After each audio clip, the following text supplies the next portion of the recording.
Well, it's race day, and everything I own is junk, so it is what it is. Walked outside, Dooley had a flat tire, but I guess it's okay because my buddy Mike's shop is right around the corner. He was planning to go to a track with us, so he fixed my tire for me on a Sunday. But before that, we had to head to Walmart. Kelly got to ride the scooter through Walmart. She had foot surgery not too long ago. Luckily, she's recovering fine, and hopefully she'll get stitches out in the next couple days. I don't know how long the nail had been in the tire, but the nail had ejected itself, and so there's a little teeny hole. But Mike got us fixed up, so here we go, heading to Fayetteville Drag Strip. They haven't been open for a while, so this is the first test and tune of the year. So as it goes, this should be interesting. Now, we've been pretty busy the last few weeks, so we hadn't got to mess with the car lot. So the first order of business, Courtney got this thing jacked up, and we needed to drain the condensation and the methanol out of the engine oil. Yes, I said that right. This thing has been setting for a long time, almost 3 weeks, and so it will separate. Check out this water and methanol that comes out of the oil. This is in the bottom. The oil floats to the top. So some of the best money I've ever spent is this little quick drain valve. You don't have to get real dirty. All you got to do is barely crack this thing open, and it will drain the water and condensation off the oil, leaving the oil in the oil pan. But once we got the oil mostly cleaned up, all the methanol, all the condensation drained out of it, we plugged into oil heater, and Mike went to work airing up the front tires. Of course, it's been setting, so you got to check the front tire pressure. Then on to the back. Here we go. Courtney's jacking up the back. We got to make some changes to the back.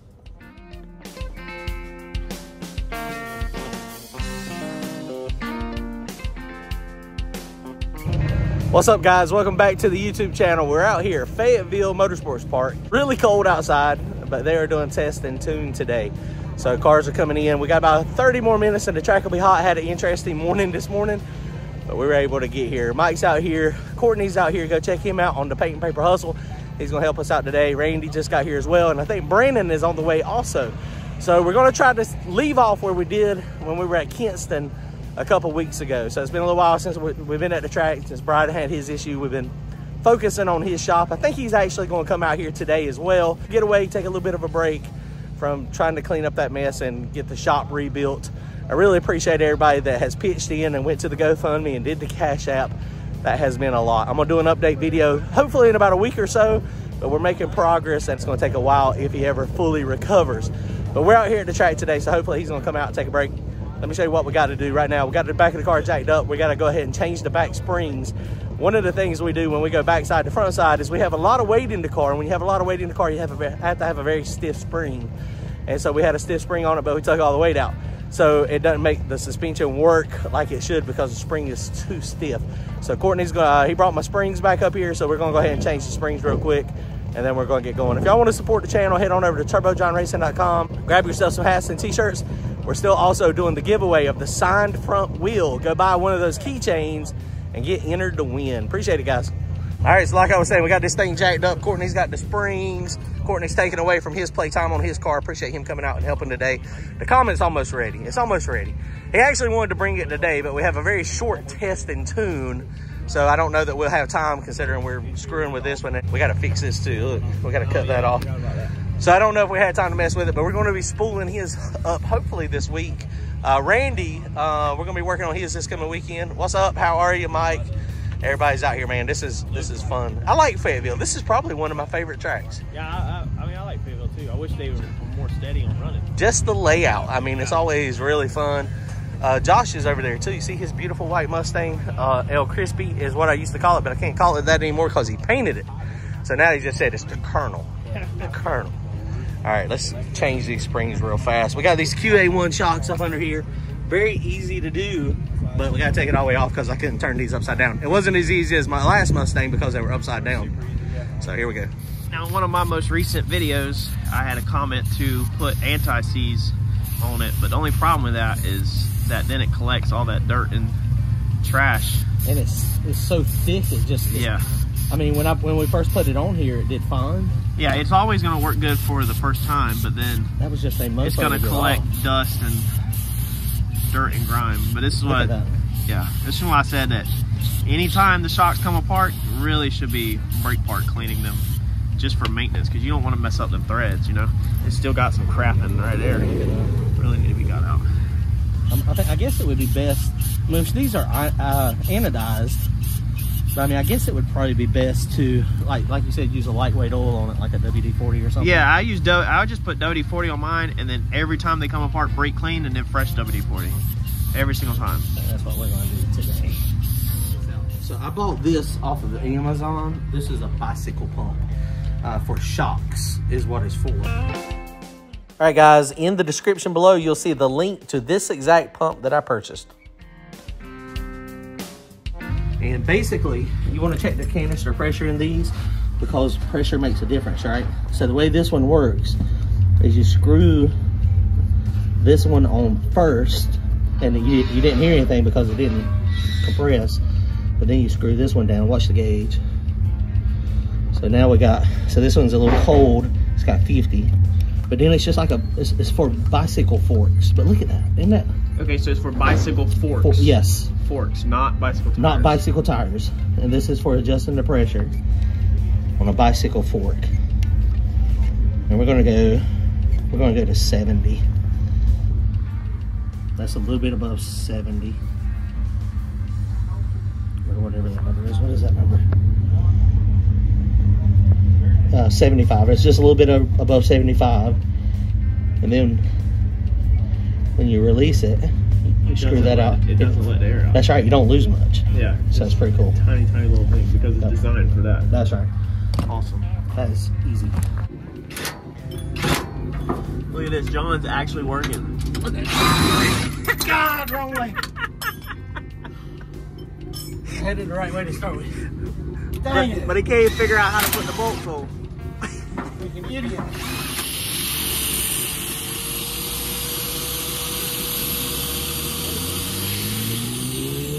Pull the handle back. Somebody grab the handle on it. What do you need done to it? I don't know. Alright, I'm holding the handle. I have no idea.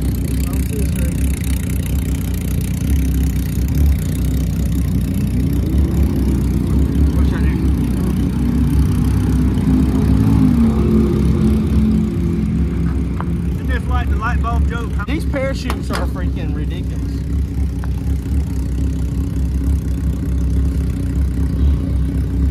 The spring style is ridiculous. Too much pressure on it all the time. Randy's gonna rip it in half and stop right here for sure. Take a whole pit crew to put parachutes.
All right, guys, so we done our spool test, warmed it up, drove it around the block. Everything seems to be fine.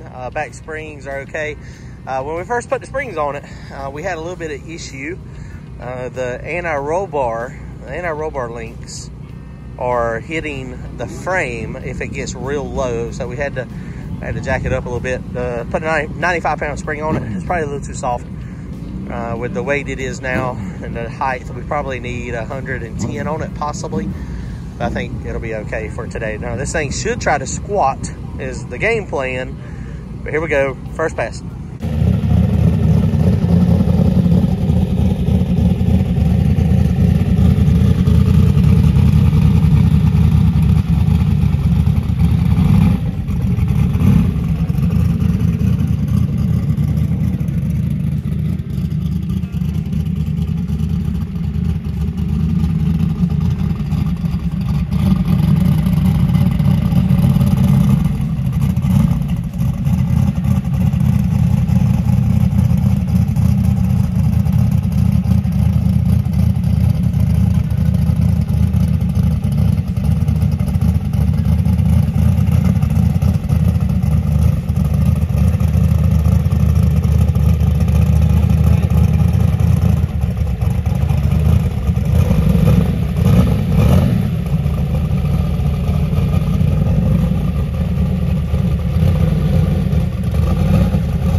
All right, guys, so that pass didn't go so good. Went out there, tire shook, spun, went to the right.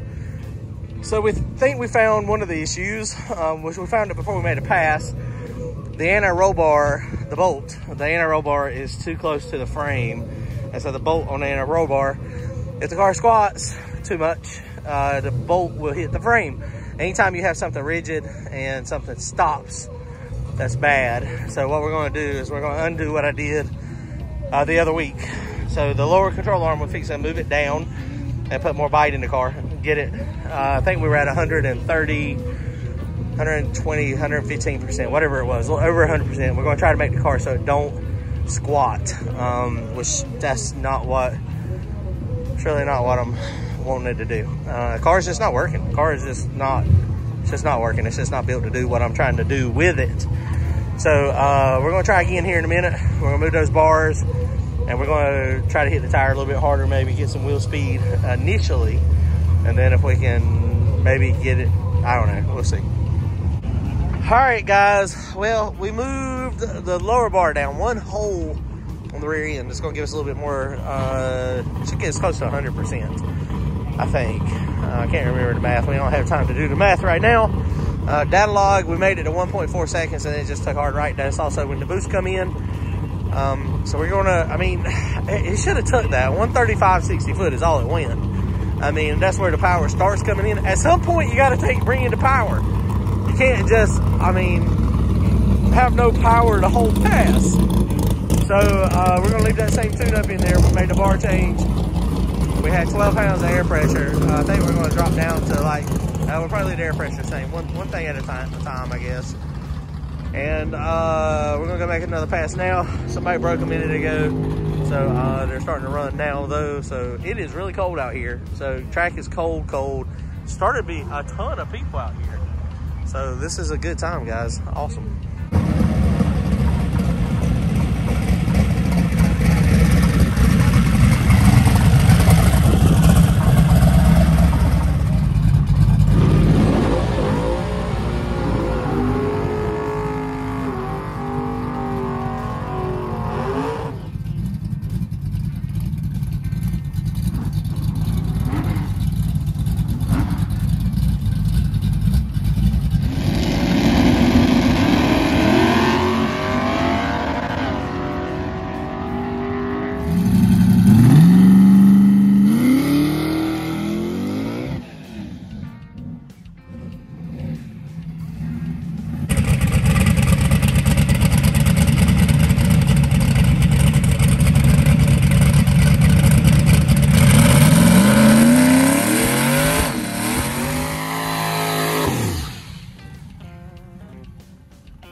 All right, guys, second pass went better. The changes worked early. And then, I mean, we had like 40 pounds of boost, dome pressure on it. And it knocked the tire off that time when it shifted. So that's one of the things, like when you're no prep racing, usually you don't want to have a lot of drop in RPM. At least I don't, because if it snaps, it'll snap the tire off of it sometimes. And I think that's what it did that time.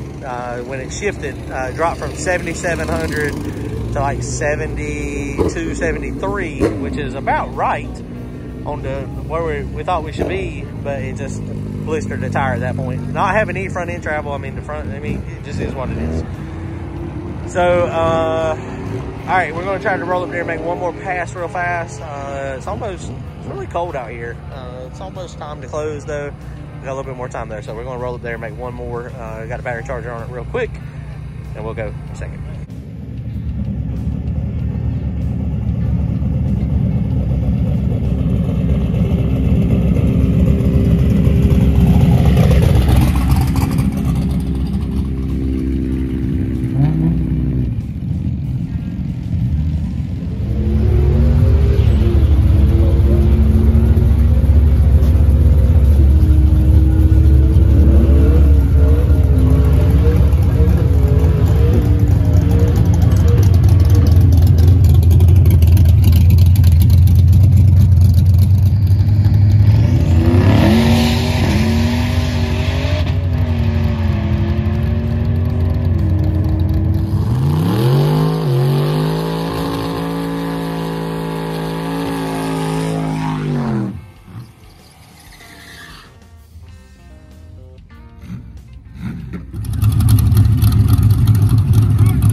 All right, guys, well, we made 3 attempts. That pass, we did turn it down. We put a lot lower boost ramp on it.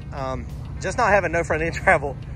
I mean, it's got 2 inches, and that's it, and it stays up. Yeah, I don't know, man. The Hoosiers are definitely not the best tire for the backside stuff, or the front side stuff, I'm sorry.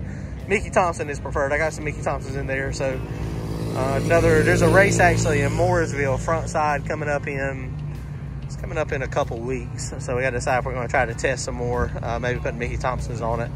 Power wise, man, we got power. Power is not an issue. It's never been an issue.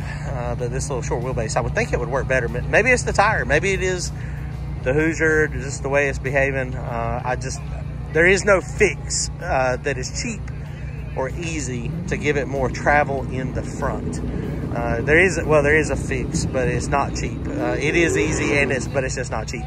They make struts that I can bolt on there, but they're expensive. I mean, so, you know, when you start trying to throw money at this temporary car, that's money that I could I could have in the old car, putting this motor and transmission stuff back in it, which at some point we may bring back the OG car. I think we're going to, or just putting the big block, you know, getting the big block car ready.